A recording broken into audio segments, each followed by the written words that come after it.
Shelters ಹೋರಾಟ ಸತತವಾಗಿ 1 ವರ್ಷ 3 ತಿಂಗಳಿಂದ ಸತತವಾಗಿ ಅಂಬೇಡ್ಕರ್ ಸೇವಾ ಸಮಿತಿಯಿಂದ ನಡೆಸಿರೋಂಥದ್ದು. ಈ ಹೋರಾಟ ಫಲಶ್ರುತಿಯಾಗಿದೆ. ಮಾನ್ಯ ಇಒ ಅವರು ಅದು ನಕಲಿ ಖಾತೆಗಳು CA ಸೈಟ್ಗೆ ನಕಲಿ ದಾಖಲೆಗಳು ಸೃಷ್ಟಿ ಮಾಡಿದ್ದಾರೆ.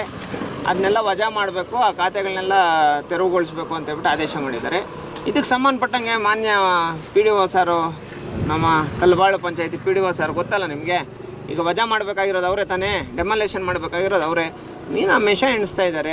ಇದಕ್ಕೆ ಸಂಬಂಧಪಟ್ಟಂಗೆ ನಾವು ನಾಳಿದ್ದು 2 ದಿನದಲ್ಲಿ ನಮ್ಮ ಕೈಗೆ ಏನಾದರೂ ವಜಾ ಆಗಿರೋಂಥ ಕಾಪಿ ಕೊಟ್ಟು ಇದನ್ನೇನಾದರೂ ಪಂಚಾಯತಿ ವ್ಯಾಪ್ತಿಗೆ ತಗೊಂಡಿಲ್ಲ ಅಂದರೆ ಮೇ 1ನೇ ವಾರದಲ್ಲಿ ಕಲ್ಲಬಾಳು ಪಂಚಾಯತಿ ಎದುರು ಅನಿರ್ದಿಷ್ಟಾವಧಿ ಹೋರಾಟ ಅಂಬೇಡ್ಕರ್ ಸೇವಾ ಸಮಿತಿಯಿಂದ ಮಾಡ್ತಾಯಿದ್ದೀವಿ. ಫೈನಲ್ ಸ್ಟೆಪ್ ಅದು. ಇವತ್ತು ನಮಗೆ ನಾಳಿದ್ದೊಳಗೆ ಖಾತೆ ಕ್ಯಾನ್ಸಲ್ ಆಗಿರೋವಂಥದ್ದು ಆದೇಶ ಪತ್ರಕ್ಕೆ ಕೈ ಕೊಡಬೇಕು. ಅದಾದಮೇಲೆ ಇಮಿಡಿಯೇಟಾಗಿ ಅದೇನಾಯಿತು, ಆ ಬಿಲ್ಡಿಂಗ್ಸು ವಿಲ್ಲಾಗಳು ಡೆಮಾಲೇಷನ್ ಮಾಡಬೇಕು. ಎರಡೂ ಮಾಡಿಲ್ಲ ಅಂದರೆ ಹೋರಾಟ ಮಾಡ್ತೀವಿ. 2 ಸ್ಟೆಪ್ ಇನ್ನಿರೋದು, ಇನ್ನೆಲ್ಲ ಮುಗಿಸಾಕಿದ್ದೀವಿ ಸ್ವಾಮಿ. ಈ ಎಲ್ಲದಕ್ಕೂ ಕಾರಣ ನಿರಂತರವಾಗಿ ನಮ್ಗೆ ಸಪೋರ್ಟ್ ಮಾಡ್ಕೊಂಡು ಬಂದಂತಹ ಮಾಧ್ಯಮ ಮಿತ್ರರು, ಒಂದಷ್ಟು ಅಧಿಕಾರಿಗಳಿಗೂ ಕೂಡ ನಾನು ಹೃದಯಪೂರ್ವಕ ಧನ್ಯವಾದಗಳು ತಿಳಿಸ್ತೀನಿ. Thank you so much. ಜೈ ಭೀಮ್.